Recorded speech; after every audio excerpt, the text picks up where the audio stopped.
Hey, this is Langerman from Violinna Live, and in this video we're going to start double stop trills. Very challenging exercises from the Dounis collection, Fundamental Trill Studies. As if single trills with the other fingers already down on the string wasn't hard enough, which you can see in my previous video, I'm going to link it right up there. He takes it a step further and covers all the different double stop trill combinations possible. And these are specifically for advanced players. These are very difficult exercises, and some of them I found very difficult myself, so I'm still working on some of them. So today we're going to look at the sixths. And just like in the single note trill exercises, he does this in different rhythms, and all the passive and active fingers are involved. So the fingers that are not doing the trills are going to stay on the string. And of course, just like in the other exercises, he does the easy setting of the hand, which you might remember from the daily dozen, and also the difficult setting where the hand is a more unnatural position where the first finger is on the E string and fourth on the G. So he covers both versions depending on what might come up in repertoire. So let's take a look at some of these patterns. For the first exercise, we will put the third and fourth fingers on the A string, and the second and first fingers are going to be making sixths with the open G and D strings as trills. We're going to do them with all the different rhythms that Dounis writes out.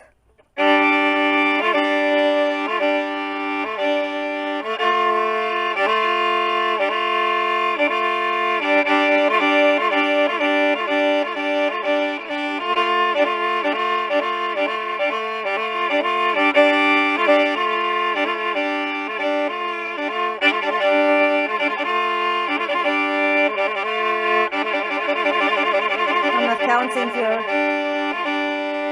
etc. So I'm not counting in that last one. For the next exercise, we will do third and fourth fingers. So we're going to keep that sixth already set where it was, and we're going to tap the third and fourth fingers. We'll do a major six on top there.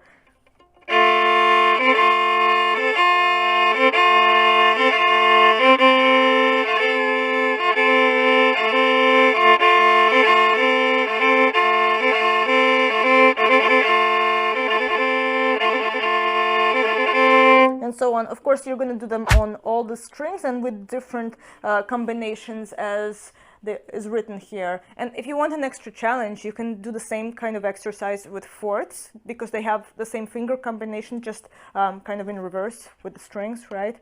So you would do...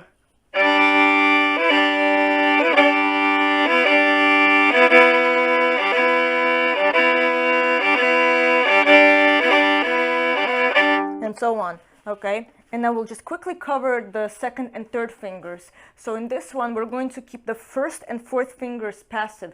So they're going to create an octave. So in this one, we're going to create an octave on the D and A string. So they're just going to hang out here.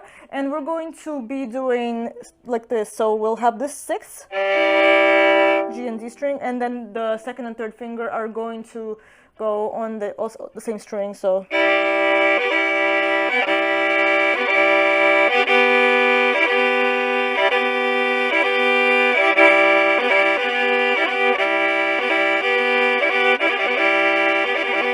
and so on. So just a quick tip for these exercises. It's very important to try to keep the fingers as close to the string as possible when they are lifting. I would say focus as much on the energy of the lift as the drop. Actually, a lot of times what I notice happens with many players, and sometimes I catch myself doing this, is that the drop has good energy, but the lift is a little lazy, and usually that causes a little inconsistency with the coordination and real good articulation.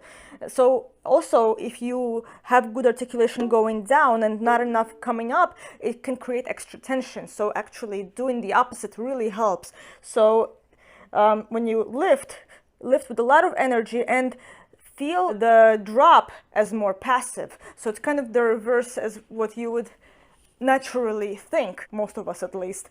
So when you do these dotted rhythms, which you can do,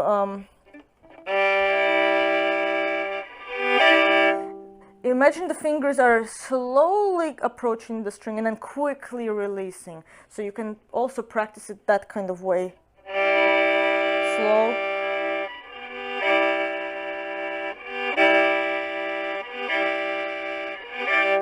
Of course, Dounis doesn't stop there. He also has these kind of exercises for octaves and tenths and fingered octaves and pretty much everything you can imagine. So of course we cannot cover everything here. Maybe just for fun I'll do octaves one day. We will see. But you get the idea. So I'm going to link the Dounis collection down in the description below. It is an affiliate link. So if you decide to purchase anything through my link, it does help out the channel a lot. So it would be greatly appreciated. And thank you very much for watching this video. If you found anything useful here, please share it with a friend or a colleague. Also sign up for my bi-monthly newsletter and hit the notification bell, subscribe to this channel. I upload every Friday at 11 Eastern. Happy practicing, and I will see you next time.